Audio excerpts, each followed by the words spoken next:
मित्रों, आप सभी जानते हैं कि किसी भी दल को यदि किसी भी प्रदेश की जनता सत्ता देती है तो वह अपेक्षा करती है कि वो विकास और सुशासन के मार्ग के ऊपर उस प्रदेश को ले जाएगा। हम उस समय की भी याद दिलाते हैं जब हम विपक्ष में थे और राज्यों में हमारी सरकारें थी, तो गुजरात मॉडल की चर्चा होती थी कि विकास, पारदर्शी शासन, भ्रष्टाचार मुक्त शासन किस ढंग से आगे बढ़ रहा है। याद करिए, मध्य प्रदेश में हमने ऐसी योजनाएं लागू की थी कि बच्चियों का, कन्याओं का भविष्य सुरक्षित हो सके। कर्नाटक में हमारी पहली सरकार थी 2008 में, जिसने कि किसानों को 1 साल के लिए यानी प्रथम वर्ष के लिए बिना ब्याज के ऋण देने का प्रयास किया था और उसे सक्सेसफुली इंप्लीमेंट किया था। केंद्र सरकार की उपलब्धियां अलग हैं, परंतु आज कांग्रेस पार्टी, जो कि देश की मुख्य विपक्षी दल है, वो जिन राज्यों में सरकार में है वो कैसा मॉडल प्रस्तुत कर रहे हैं उसकी वानगी हम आपके सामने रखना चाहते हैं। कर्नाटक भारत का अत्यंत महत्वपूर्ण राज्य है और जिसमें अपरिमित क्षमता है, पर दुर्भाग्य से पिछली बार कांग्रेस के हाथ में शासन आया और अभी जो समाचार आया है कि कर्नाटक की वाइन मर्चेंट एसोसिएशन ने, यानी शराब के व्यापारियों की एसोसिएशन ने 6,000 करोड़ रुपए का शराब घोटाले का आरोप कांग्रेस की सरकार पर लगाया है। यह भारतीय जनता पार्टी या विपक्ष के द्वारा लगाया गया आरोप नहीं है, यह उस भ्रष्टाचार के भुक्तभोगियों के द्वारा लगाया गया आरोप है। कर्नाटका वाइन मर्चेंट एसोसिएशन, और उन्होंने बाकायदा विस्तार से बताया है कि रेस्टोरेंट से लेके होटल्स तक किस प्रकार से अलॉटमेंट में विधिवत रूप से सरकार के भिन्न भिन्न स्तर पर बैठे हुए मंत्रियों और अन्य लोगों को वो भ्रष्टाचार का पैसा जाता था। यानी दिल्ली का शराब घोटाला तो आप सबको याद ही होगा, अब ये कर्नाटक का शराब घोटाला एक नए स्वरूप में सामने आया है। और शराब की लत बहुत बुरी होती है। शराब के बाद अगर दूसरी लत बुरी होती है तो वो जुए की होती है। तो कर्नाटक में चित्रदुर्ग के कांग्रेस के एमएलए ईडी के द्वारा ऑनलाइन सट्टेबाजी के मामले में मनी लॉन्ड्रिंग के आरोप में आरोपित हुए हैं और वो पहले भी अरेस्ट रह चुके हैं। अर्थात कर्नाटक कांग्रेस की सरकार, जो पहले भी दलित समाज के लिए स्थापित वाल्मीकि योजना का पैसा उड़ाती हुई, भ्रष्टाचार करती हुई दिख चुकी है, जो मूडा स्कैम में जमीन के घोटाले करते हुए दिख चुकी है, वो अब कर्नाटक में शराब और जुए, इन 2 चीजों में आरोपित होकर गहरे सवाल खड़े हो रहे हैं। अच्छा, शराब और जुए के बाद तीसरी लत आती है लड़ाई की। तो उनका मॉडल का तीसरा हिस्सा है कि मुख्यमंत्री और उप मुख्यमंत्री जबरदस्त तरीके से लड़ाई लड़ते रहते हैं। यह वैसे कांग्रेस का स्थायी मॉडल है।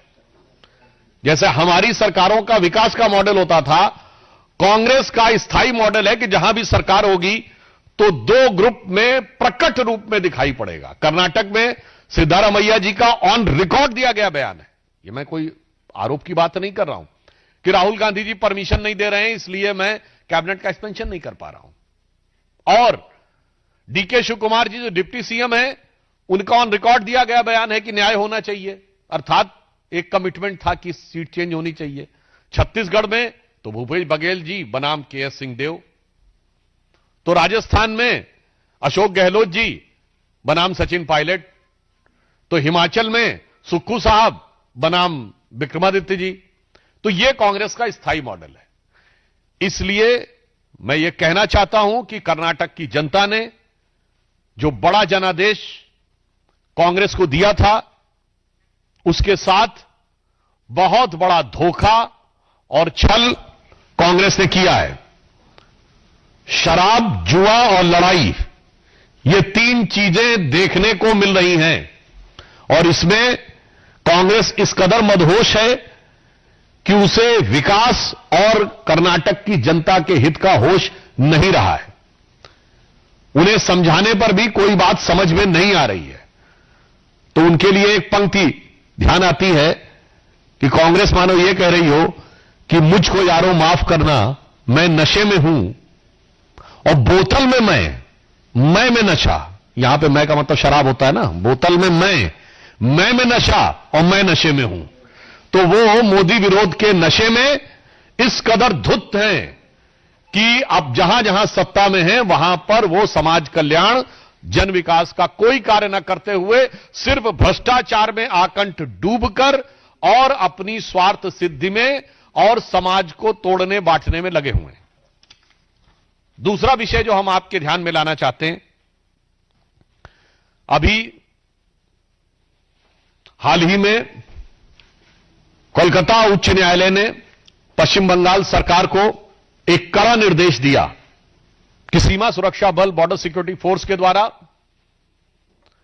भारत बांग्लादेश सीमा पर, जिसमें तकरीबन 9 जिले पश्चिम बंगाल के आते हैं, वहां फेंसिंग के काम के लिए जो भूमि आवंटन की प्रक्रिया थी वो तत्काल करके 31 मार्च 2026 तक सूचित की जाए। यह राष्ट्रीय सुरक्षा की दृष्टि से अत्यंत महत्वपूर्ण कदम है, परंतु यह एक बहुत दुखद, दुर्भाग्यपूर्ण और विचलित करने वाला प्रश्न उठाता है। यह साफ दर्शाता है कि पश्चिम बंगाल की तृणमूल कांग्रेस के शासनकाल में देश की सीमाओं पर सुरक्षा की कीमत पर घुसपैठियों के वोट के लालच में, सिर्फ क्षुद्र राजनीतिक स्वार्थ में राष्ट्र की सुरक्षा का सौदा किया जा रहा था। उच्च न्यायालय का निर्णय एक प्रकार से उनकी नीतियों पर करारा प्रहार है, जिसे अगर मैं एक पंक्ति में कहूं तो इस निर्णय के बाद वो नकाब उठ गया है कि पश्चिम बंगाल की तृणमूल कांग्रेस सरकार घुसपैठिया परस्त है और उसके शासनकाल में राष्ट्रीय सुरक्षा संकटग्रस्त है। और हमें पूर्ण विश्वास है कि राष्ट्रीय सुरक्षा को संकटग्रस्त करने वाली इस सरकार को, इस घुसपैठिया परस्त सरकार को पश्चिम बंगाल की जनता आगामी चुनावों में तृणमूल से उद्ध्वस्त कर देगी और भारतीय जनता पार्टी को निर्णायक, प्रभावी और प्रचंड जनादेश देगी, ताकि राष्ट्र की सुरक्षा और पश्चिम बंगाल के जन जन के विकास और कानून व्यवस्था तीनों को सुनिश्चित किया जा सके। धन्यवाद।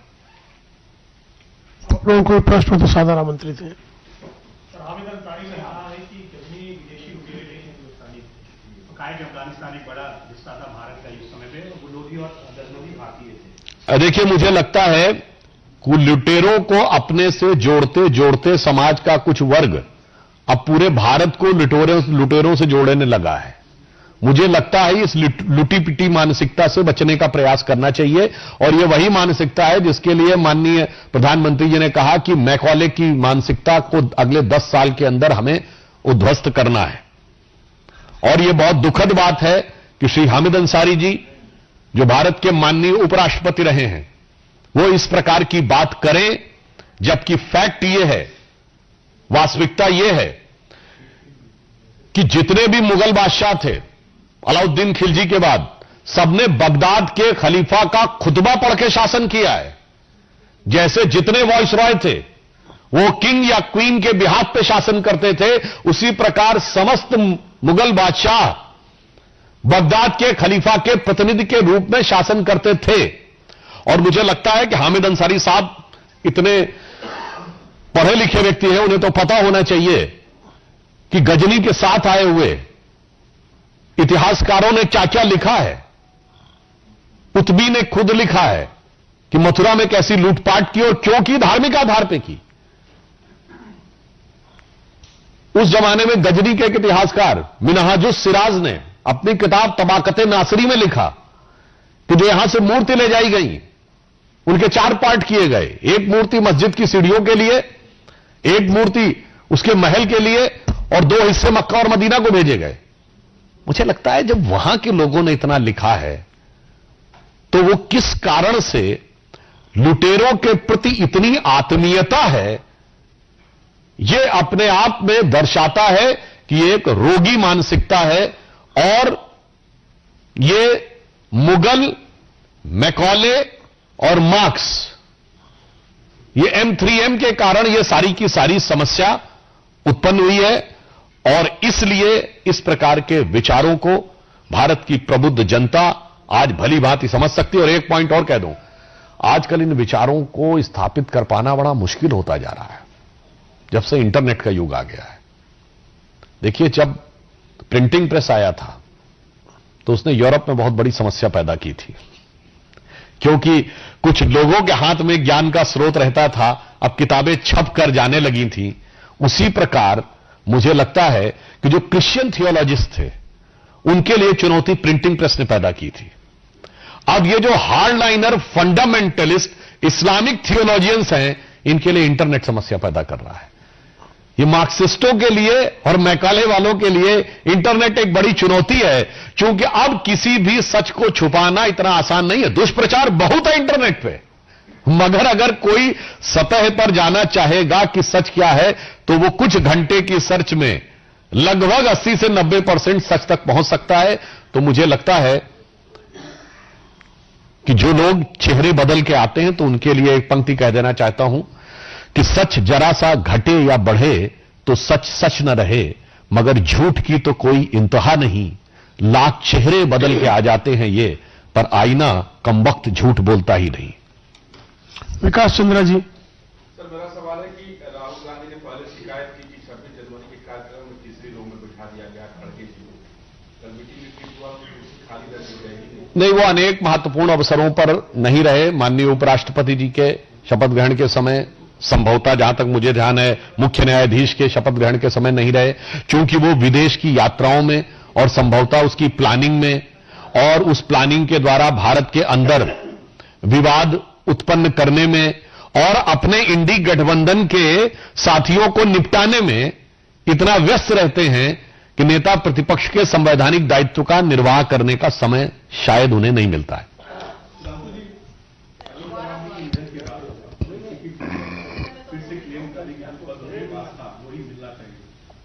ये नेशनलिस्ट एनसीपी का अंदरूनी विषय है, वो एक बार अपना निर्णय ले लें, उसके उपरांत जो भी उपयुक्त होगा गठबंधन निर्णय लेगा। यूजीसी के नियमों पे सुप्रीम कोर्ट ने स्टे लगा दिया है, लेकिन पार्टी की क्या भावना है उसको? देखिए, चूंकि वह मामला सर्वोच्च न्यायालय में विचाराधीन है और न्यायालय ने उस पर स्थगन आदेश दे दिया है, इसलिए उस पर टिप्पणी करना उचित नहीं है। परंतु एक बात बहुत स्पष्ट है, पार्टी का विचार कि हम किसी के भी साथ अन्याय नहीं होने देंगे और न्याय सभी को सुनिश्चित करने के लिए हमारी सरकार प्रतिबद्ध है। बहुत बहुत धन्यवाद। कुछ रहे? स्वामी अमृतेश्वर ने प्रेस कॉन्फ्रेंस करके यूपी सरकार का हमला बोला है, कहा है कि आपने गौरक्षा के लिए क्या किया, जितना ट्रॉमा एक्सपोर्ट होता है 40% जो है वो उत्तर प्रदेश से होता है। जहां तक हमारी सरकार का विषय है, हमारी राज्य सरकारों ने और केंद्र ने भी यथासंभव इस विषय के ऊपर पूरी संवेदनशीलता के साथ कार्य किया है। परंतु हम यह भी कहना चाहेंगे कि इसी देश में ऐसी पार्टियां भी हैं जिन्होंने सड़क के ऊपर गाय काटकर बीफ की पार्टी की है। केरल में यूथ कांग्रेस के नेता ने सड़क पर बीफ की पार्टी की थी। मुझे लगता है उससे अधिक आक्रोश उसकी तरफ होना चाहिए। और इस देश में ऐसे प्रधानमंत्री भी रहे हैं जिन्होंने विदेश में जाकर स्पेशल टाइप की बीफ, फिलिप मैगन की डिमांड की थी in the choice of their preferential choice of food में। तो मुझे लगता है इस विषय के ऊपर हमें बहुत गंभीरता से विचार करना चाहिए और जो भी धर्मगुरु कहते हैं उनकी बातों को गंभीरता से लेना चाहिए और धर्मगुरुओं को भी इस विषय को बहुत व्यापकता से देखना चाहिए। बहुत बहुत धन्यवाद।